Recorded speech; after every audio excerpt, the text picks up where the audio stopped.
Okay, so welcome everyone back to the channel, that is Clara Classes. In this video, we will be discussing the entire question paper of 2019. So let's begin now. The very first question, it says that out of NaCl and AgCl, which shows Frenkel defect? Frenkel defect एक ऐसा defect होता है जो size के difference में होता है, size के डिफरेंसेस की वजह से होता है. So it says NaCl and AgCl. सो ज्यादा डिफरेंस किस में आ रहा है? AgCl में. सो AgCl would be the answer. So if I put it now,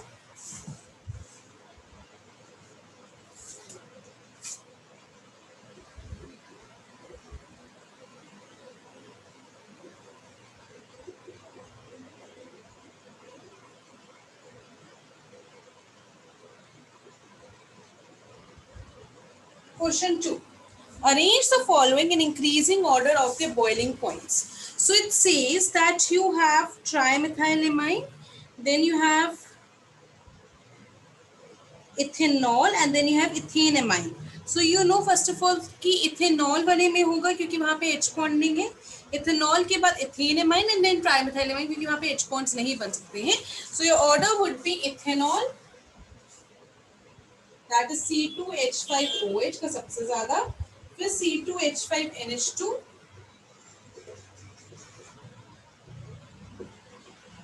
फिर ठीक है. Third, Why are medicines more effective in colloidal state? क्यों colloidal state में effective होती है? क्योंकि सबसे पहले उनके पास surface area ज़्यादा होता है, तो surface area ज़्यादा तो absorption ज़्यादा. Difference between emulsion and gel. emulsion में dispersion phase, dispersion medium दोनों liquid होता है. gel में आपका dispersing phase जो होता है, that is a liquid, और dispersing medium जो होता है वो solid होता है.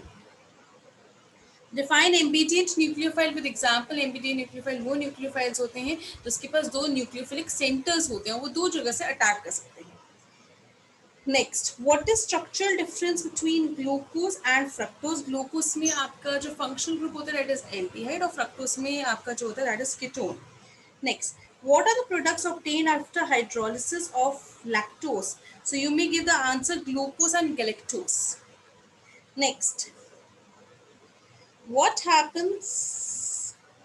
Write balanced chemical equation for HCF2 undergoing hydrolysis and MnO2 is heated with conc HCl, or arrange the following in order of the property indicated against each other. So let me tell you the answers now.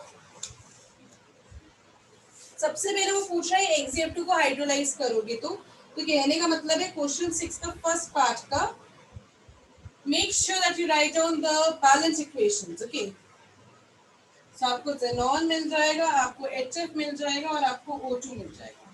ठीक है. और रही बात second वाले की, तो MnO2 plus 4HCl gives you MnCl2 plus Cl2 plus 2H2. और अगर हम और वाले की बात करें अगेंस्ट इंडिकेटेड प्रॉपर्टी, तो सबसे पहला तो H2O वाला ऐसे जाएगा कि जितना बड़ा आपका एटम उतनी ज्यादा की क्वांटिटी रहेगी, और यहाँ पे HF, HCl, HP और H. एसिडिक करेक्टर जितना बड़ा साइज एटम उतना आसानी से H छोड़े जा सकते हैं, और बॉन्ड एंथैल्पी सबसे ज्यादा HF की रहेगी क्योंकि छोटा साइज है इसका.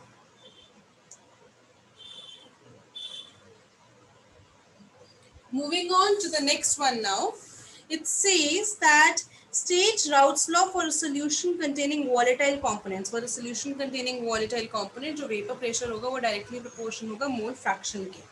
Right, two characteristics of solution which obey Raoult's law for all concentration, यानी कि वो ideal solution के बारे में बात कर रहा है. तो delta volume mixture भी zero होगा और delta H mixture भी zero होगा. Then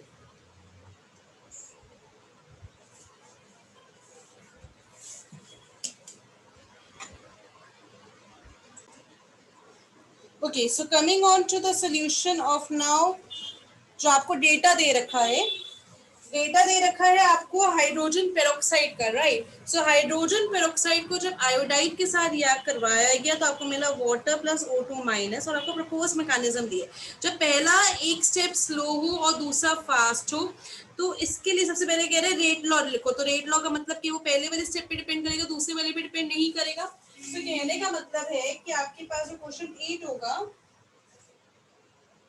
that is rate is equal to K H2O2 और I माइनस, बस सेकेंड वाले स्टेप से हमें कोई लेना देना नहीं है. Next says right overall order reaction. जब ऐसा होता है तो वो किसके ऊपर डिपेंड करे, सिर्फ इन दोनों के ऊपर. So order is equal to 2 out of step 1 and 2 which is determining step, obviously step 1, क्योंकि उसी के बेसिस पे तो हमने लिखा था पूरा. ठीक है, अब आगे देखते हैं. When MnO2 is fused with KOH in presence of KNO3, an oxidizing agent, it gives dark green compound A. Compound A disproportionates in acidic solution to give purple colored compound B. An alkaline compound solution of compound B oxidizes Ki to give compound C, whereas acidified solution of B oxidizes Ki to give you D. बेटा जी जब ऐसे वाले आ जाएं तो सबसे पहली बात है you need to make a flow chart. ठीक है, तो पहले इसको फ्लो चार्ट में कन्वर्ट करते हैं और फिर आइडेंटिफाई करेंगे.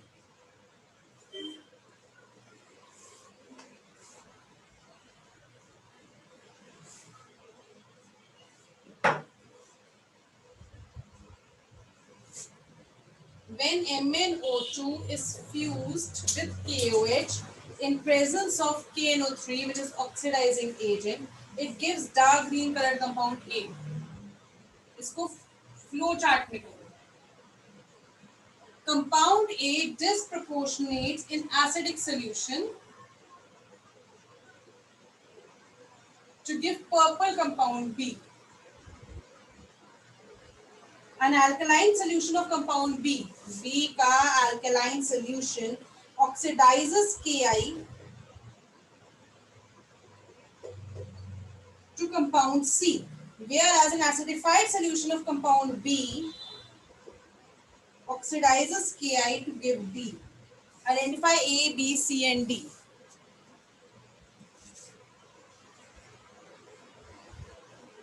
तो ठीक है जी, सबसे पहले तो उसने क्या बोला, डार्क ग्रीन. तो डार्क ग्रीन क्या होगा, K2MnO4.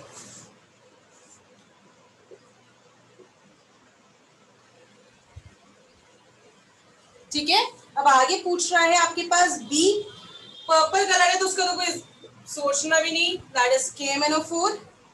सी वाला आपका IO3 माइनस होगा, आयोडेट आयन, और ये वाला आपका आयोडीन होगा. ठीक है, चेक कर लीजिए, फिर आगे बढ़ते हैं.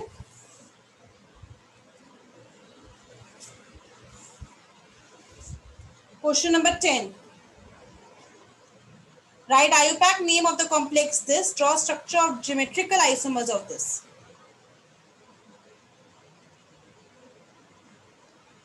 क्या कंपाउंड दे रखा है उसने क्वेश्चन नंबर 10 में, PTEN2Cl2. इसके आपने क्या बनाने हैं, ज्योमेट्रिकल आइसोमर्स भी बनाने हैं. तो सबसे पहले तो इसका नाम आएगा, ध्यान में रहे 2 है एंड दैट 2 आपके पास ऐसा वाला है जो उसके 2 सेंटर्स होते हैं, राइट. सो आप बिस ट्रिस का इस्तेमाल करेंगे. So you going to write bis. Bis के बाद क्या लिखेंगे, इथेन 1,2 डायमाइन,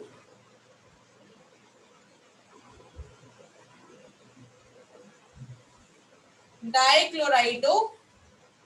तो उसके बाद क्या आएगा, प्लैटिनम. यहाँ पे 2. ठीक है, अब इसके कह रहे ज्योमेट्रिकल आइसोमर्स दिखाओ, तो ठीक है जी दिखा देते हैं. सो यहाँ पे Cl Cl ये एक En दिखा देते हैं और एक ये En दिखा देते हैं, और दूसरा वाला क्या दिखाओगे, En En Cl Cl.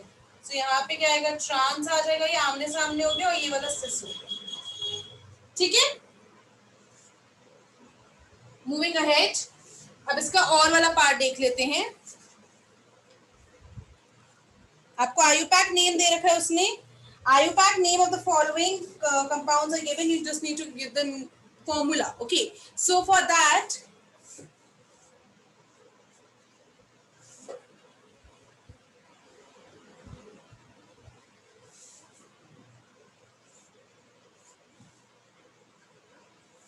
और वाला बता रही हूँ, हेक्साएमाइन कोबाल्ट 3 सल्फेट और यहाँ पे क्या है, potassium trioxalato chromate 3। So as per this, सबसे पहले क्या करोगे, यहाँ पर CO लिखोगे, NH3 लिखोगे, 6 लिखोगे। सल्फेट की वैलेंसी क्या होती है, 2, और SO4, और यहाँ पे आएगा 3। पोटेशियम ट्राईऑक्सलेटो वाले में K3, फिर इसके बाद ऑक्सलेटो क्या होता है, OX से रिप्रेजेंट करते हैं, और CrOX3। ठीक है। नेक्स्ट CuF6 3 माइनस आपको दिया हुआ है, और CuEn3 दिया हुआ है। बेटा इसके लिए तो सबसे पहले आप लोगों को उसका BBT बनाना पड़ेगा।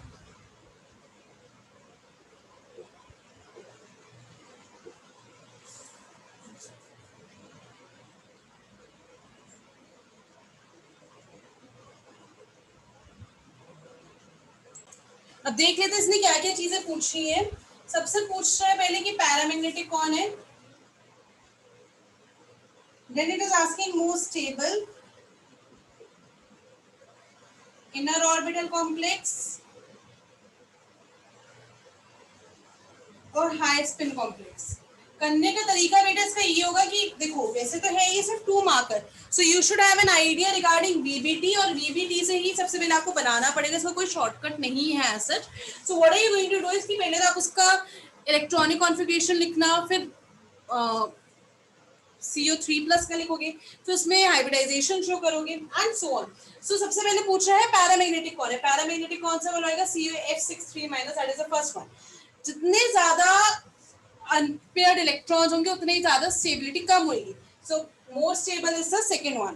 देन पूछ रहा है इनर ऑर्बिटल, ये आउटर ऑर्बिटल sp3 d2, तो d2 sp3 होगा, that is the second one. फिर हाई स्पिन कॉम्प्लेक्स, जितना ज्यादा नंबर ऑफ अनपेयर्ड इलेक्ट्रॉन्स ज्यादा होंगे, इसमें 5 अनपेयर्ड है, सो दैट इज फर्स्ट। ठीक है, आगे बढ़ते हैं।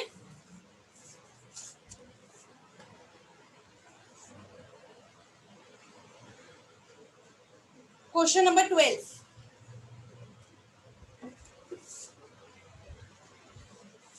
First part.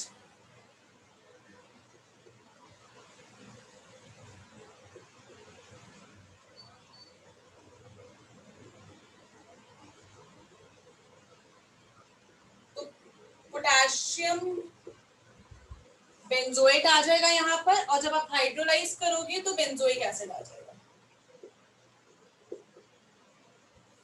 Second part,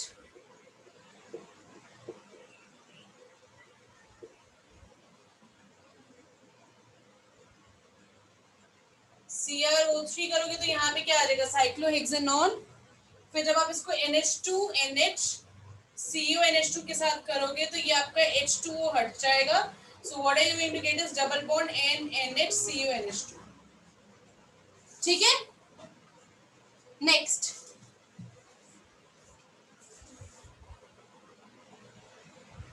moving on to the next question, that is question number 13.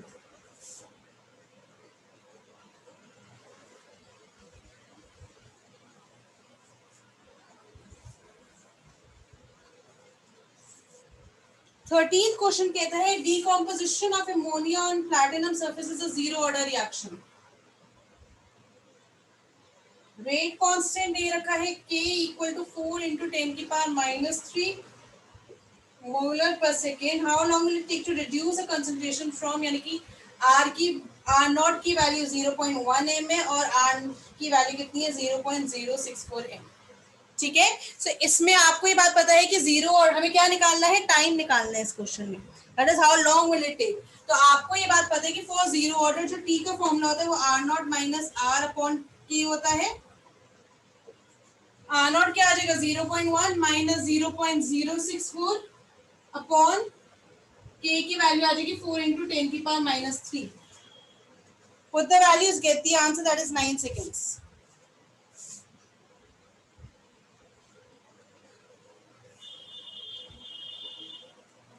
Question number 14. What is role of activated charcoal in gas mask? तो क्या रूल होता है एड्सॉर्प्शन करने का, सो 14 का आंसर क्या हो जाएगा adsorption of gases. Colloidal solution is prepared by given method in the figure. What is charge on hydrated ferric oxide? So भैया चार्ज क्या आएगा, नेगेटिव चार्ज आएगा. उसके बाद कह रहा है how is the salt represented. तो आपने क्या करा है Fe2O3.XH2 के ऊपर कौन आया है OH माइनस आयंस आए हैं, तो इसको रिप्रेजेंट करने का तरीका क्या है Fe2O3.XH2O/OH माइनस. ठीक है. So this is the answer for question number 14 second part. आगे पूछ रहा है how does chemisorption vary with temperature. जैसे टेम्परेचर बढ़ेगा वैसे केमिसॉर्प्शन भी बढ़ेगा. Question number 15. An element crystallizes in FCC lattice with edge length. This density is this, calculate the molar mass in 108 gram. Simple density का formula लगेगा, that is D is equal to Z into M upon A cube into N naught. So let's do with that.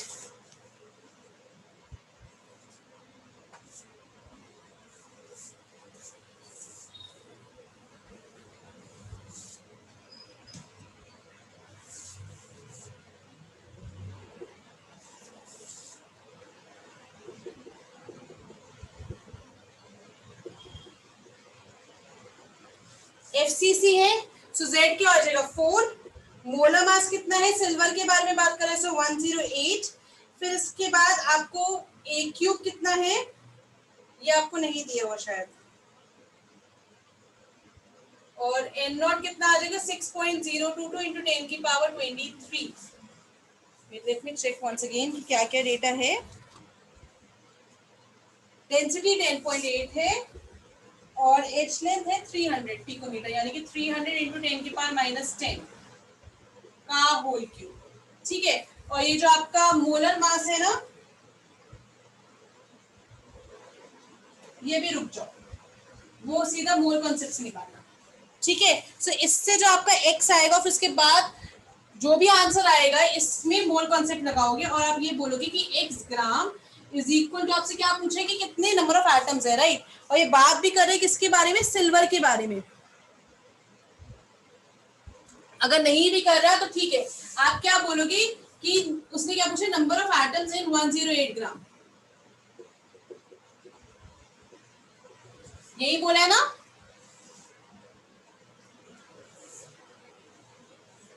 तो इसको multiply करोगे तो कितना आ जाएगा 1.48 into 10 की power 24.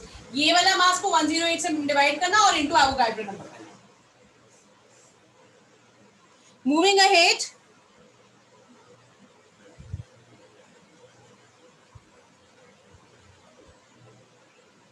$43.88 आएगा इसका आंसर.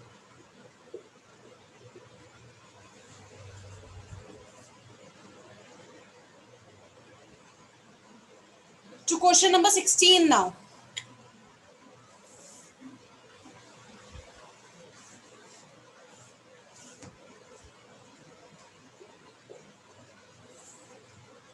क्वेश्चन 16 में कह रहा है कि आपके पास 4% सोल्यूशन है सुक्रोज का, यानी कि 4 ग्राम आपके पास सुक्रोज हुआ, MB 342 ग्राम. अब इसके बाद has freezing point this, so TFS हो गया 271.15 केल्विन, और वैसे कितना होता है 273.15. ठीक है. फिर इसी से आप क्या निकालोगे, KF निकालोगे. यही वाला KF आगे जाके यूज कर लेना. WB आपके पास 5 ग्राम है और MB आपके पास 180 है और WA कितना हो जाएगा 95 और यहाँ पे WA कितना हो जाएगा 96.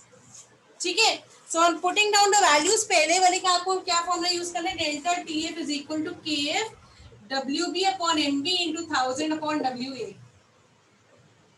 सो KF निकालने का क्या तरीका होगा, इन दोनों को माइनस करोगे, इन दोनों को माइनस करके कितना आ रहा है 2 आ रहा है शायद. MB कितना है 342, WA कितना है 96 अपॉन WB कितना है 4 इंटू 1000. ये हो गई KF की वैल्यू. ठीक है. अब यही KF आगे यूज कर लेना. So delta TF is equal to, अब अगले वाले में कितना डिफरेंस आ रहा है,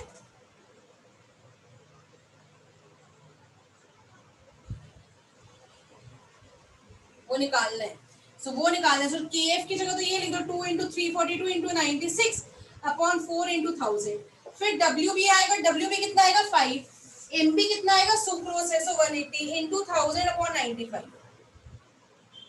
सो विद दिस आपका जो डेल्टा टीएफ इससे आएगा वो आएगा 4.8। बहुत सी वैल्यू से कटी जानी है, ठीक है। सो प्रोवाइडेड विद दिस आपके पास जो टीएफ आएगा वो कितना आएगा, 268.35 kelvin. Clear? Moving ahead now to 17th question.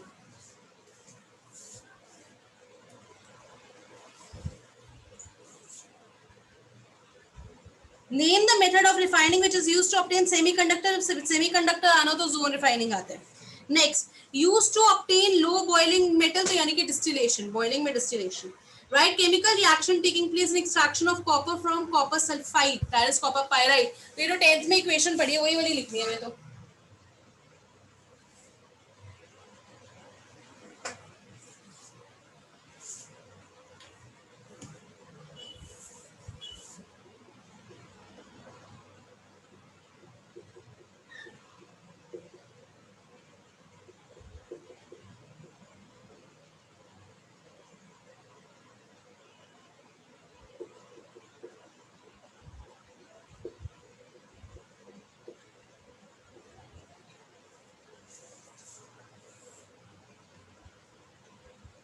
आगे बढ़ते हैं।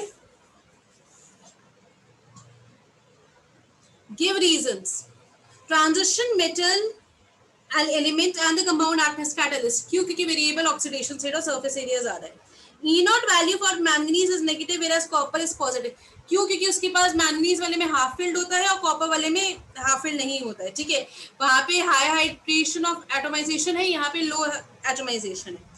Actinoid show irregularities in the electronic configuration. क्यों? क्योंकि 5s 60 और 7s इन सबकी क्या होती है, कंपेरेबल एनर्जी होती है। Next, write a structure of monomer used for getting the following polymers: nylon 66, Gliptal or Buna S. So let me make it for you people.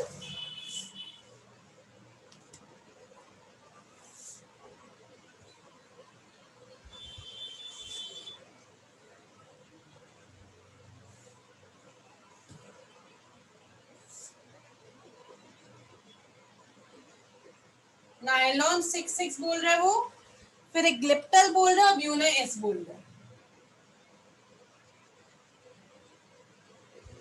इसका क्या आएगा, हेक्सेन 16 डाइएमाइन और हेक्सेन 16 डाइओइक एसिड।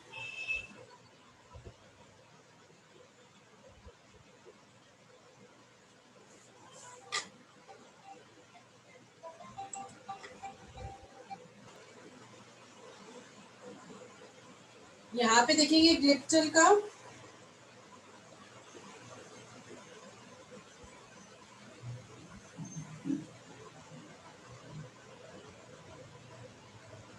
तो ये आ जाएगा। और उसके बाद किसका पूछा है, CH2 double bond CH, CH double bond CH2 और CH डबल बॉन्ड CH2, ठीक है। आगे बढ़ते हैं।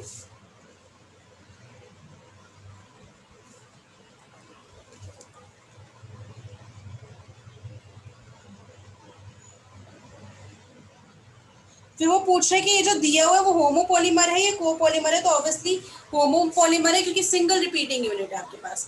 दूसरे वाले में पूछ रहा है आपसे right the monomer of the following polymer, तो इसका मोनोमर क्या होगा आपके पास, सिंपल आप NH2 लगा देंगे और HCHO लगा देंगे, ठीक है। Next, what is role of sulphur in vulcanization, कि वो क्या करता है, क्रॉस लिंक्स बनाने के काम आता है। What type of drug is used in sleeping pills, tranquilizers? What type of detergent are used in toothpaste? So anionic detergent, or use of allicin as artificial sweetener to control the sweetness. फिर आपको दे रखा है उसने which is more reactive towards SN1, तो सीधी सी नहीं, उससे पहले एक और है, define the following broad spectrum antibiotic जो हर जगह यूज हो जाए, डिसइंफेक्टेंट जो आपके नॉन लिविंग बॉडीज पे यूज होते हैं, केटाइनिक डिटर्जेंट इसका मेजर पार्ट आपका केटाइन। नेक्स्ट है कि out of this and this which is more reactive towards SN1, तो आयोडीन ज्यादा अच्छा लिविंग ग्रुप है, तो सेकंड वाला। Write a product form in para nitrochlorobenzene is heated with this at this by acidification, तो आपका आंसर डाउस में से आ जाएगा, Cl की जगह OH आ जाएगा। Why dextrin levo isomers of butane 2 all are difficult to separate by fractional distillation? क्योंकि enantiomers है तो same melting और boiling point होगा. Next, aromatic compound A on heating with this with bromine and forms compound this on reacting with chloroform. तो ये क्या होगा? CO benzamide होगा पहले वाला.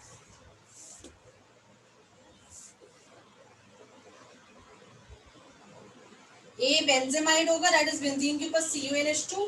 उसके बाद आपने उसका जो NH2 ग्रुप है वो आपने हटा दिया, so that is you will get NH2 over here.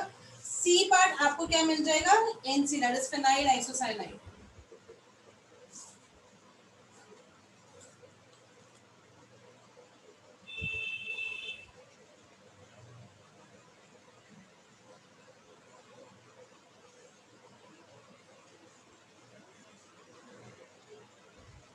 Coming on to 23rd question now. Benzaldehyde है, बेंजल्डिहाइड में अगर आप NaCN और HCl डालते हैं, so what are you going to get is आपके पास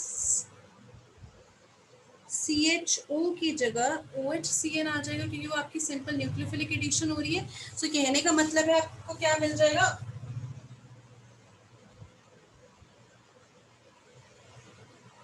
ये आ जाएगा. ठीक है, फिर दूसरा वाला क्या है आपके पास?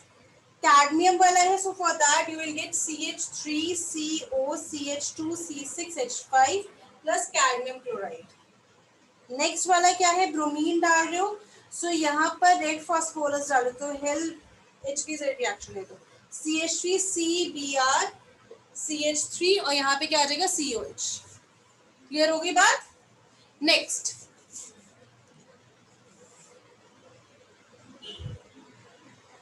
write equation when propanol is treated with your dilute barium hydroxide. So क्या मिलेगा आपको? कीटोल मिल जाएगा. तो कहने का क्या मतलब है?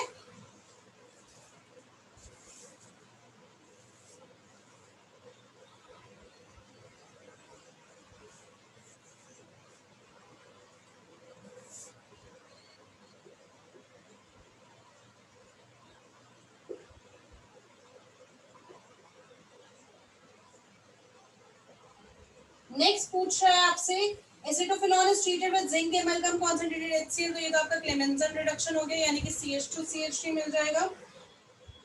बेंजोइल क्लोराइड इज हाइड्रोजनेटेड, यानी कि इधर क्या मिल जाएगा? CHO.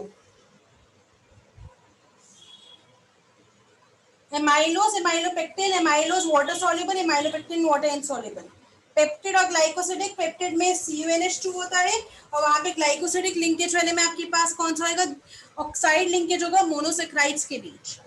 फाइब्रस और ग्लोबुलर, फाइब्रस जो होता है, जो पेप्टाइड चेन्स होती है, दे रन इन पैरेलल, और ग्लोबुलर वाले में क्या होगा कि वो आपकी कॉइल होती है, स्फेरिकल शेप देती है. Write chemical reaction to show your structure of D-glucose contains the following. Straight chain 5 alcohol group and aldehyde. Straight chain वाले के लिए HI के साथ रिड्यूस करवा दो. फिर उसके बाद आपके पास है 5 अल्कोहल ग्रुप्स. 5 अल्कोहल ग्रुप्स के लिए एसिटिक एनहाइड्राइड के साथ रिएक्शन करवा दो. एल्डिहाइड एस कार्बोनिल ग्रुप वाले में ब्रोमीन वाटर के साथ करवा दो.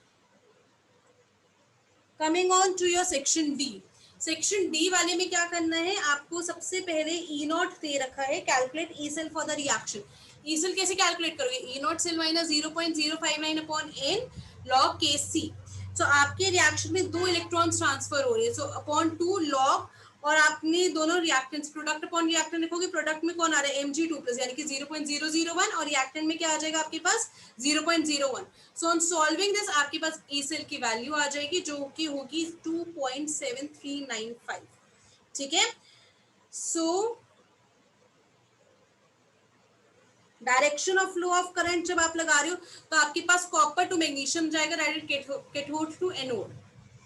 फिर पूछ रहा है a steady current of 2 amperes was passed through electrolytic solution X and Y connected in the series and all that. तो हम क्या करेंगे? M is equal to ZIT, that is Faraday's second law, और दोनों जगह आपके पास क्वांटिटी सेम होनी चाहिए. तो कहने का क्या मतलब है कि M1 by M2 is equal to E1 by E2, दोनों के इक्विवेलेंट मासेस सेम आने चाहिए. सो उस लॉजिक के हिसाब से क्वेश्चन नंबर 25 का ए पार्ट और वाला बता रही हूँ मैं. आपके पास जो जिंक का मास आएगा वो आएगा 3.265 ग्राम. आपने क्या करा है? 2.8 upon zinc is equal to 56 upon 2 into 2 upon 65.3.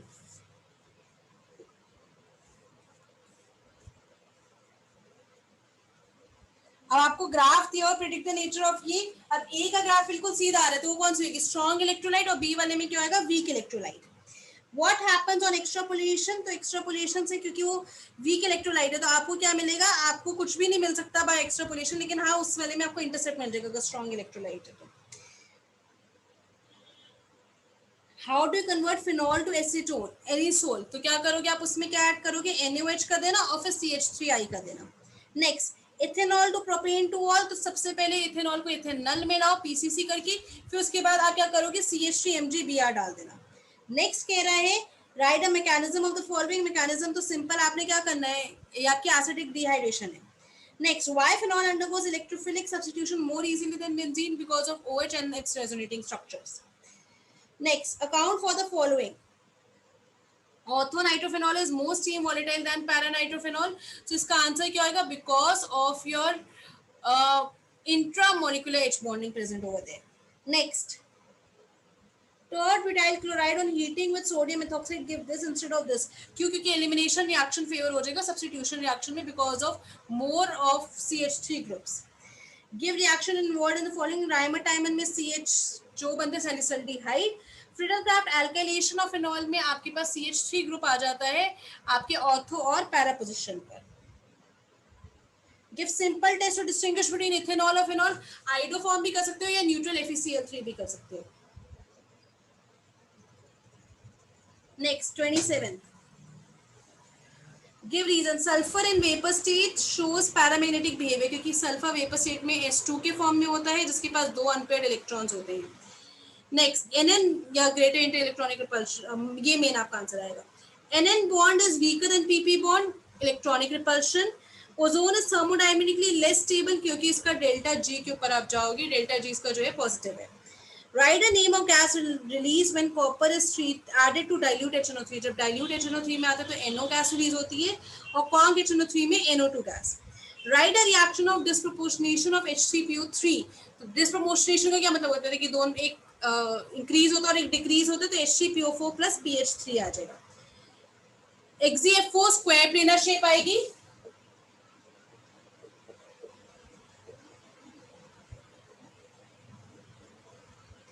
Next, fluorine has less electronegative enthalpy, yet if fluorine is strong oxidizing agent to small size and low bond dissociation enthalpy. Acidic character decreases from the size, बढ़ता है तो electronegativity कम होती है. Right, chemical reaction to test your SO2 gas, manganese dioxide के साथ paper के साथ उसको चेक करोगे तो आपके पास क्या रिएक्शन आएगा, SO2 plus MnO4 minus plus H2O gives you SO4 2 minus plus H plus plus Mn2 plus. ठीक है, ये आपकी पूरी इक्वेशन है. With this your paper is entirely solved. If you still have any doubt you are free to ask me in chat. Thank you.